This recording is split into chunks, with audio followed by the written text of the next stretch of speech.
15 अगस्त साल 1947 का दिन इतिहास का वो सबसे खूबसूरत दिन है जब भारत को ब्रिटिश शासन से लगभग 200 सालों के बाद आजादी मिली थी।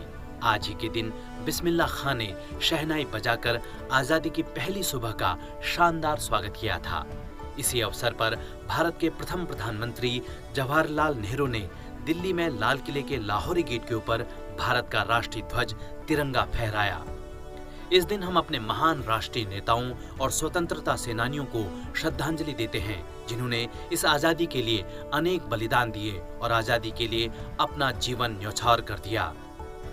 आज ही के दिन कुछ अन्य देश भी अपना स्वतंत्रता दिवस मनाते हैं। 15 अगस्त 1971 को बहरीन ने यूनाइटेड किंगडम से स्वतंत्रता प्राप्त की थी।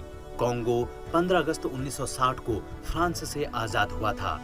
आज ही के दिन 1945 में कोरिया जापान के कब्जे से आजाद हुआ और दुनिया के सबसे छोटे देशों में से एक लिंक्सेनस्टाइन 15 अगस्त 1940 को जर्मनी से स्वतंत्र हुआ। 15 अगस्त साल 1872 को अरविंद घोष का जन्म स्वतंत्रता पूर्व कलकत्ता में हुआ था। घोष एक महान क्रांतिकारी और योगी थे। अरविंदो घोष कवि और एक ऐसे राष्ट्रवादी भारतीय थे जिन्होंने आध्यात्मिक विकास के माध्यम से समाज को सार्वभौमिक मोक्ष का दर्शन दिया। घोष ने संस्कृति, राष्ट्रवाद, राजनीति, समाजवाद, साहित्य, विशेषकर काव्य के क्षेत्र में अपना अतुलनीय योगदान दिया। उनके मुख्य साहित्यिक कृतियों में एक्सेज ऑन गीता और द लाइफ डिवाइन प्रमुख हैं। 15 अगस्त साल 1947 को महान क्रांतिकारी सरदार अजीत सिंह का निधन हुआ। अजीत सिंह शहीद भगत सिंह के चाचा थे।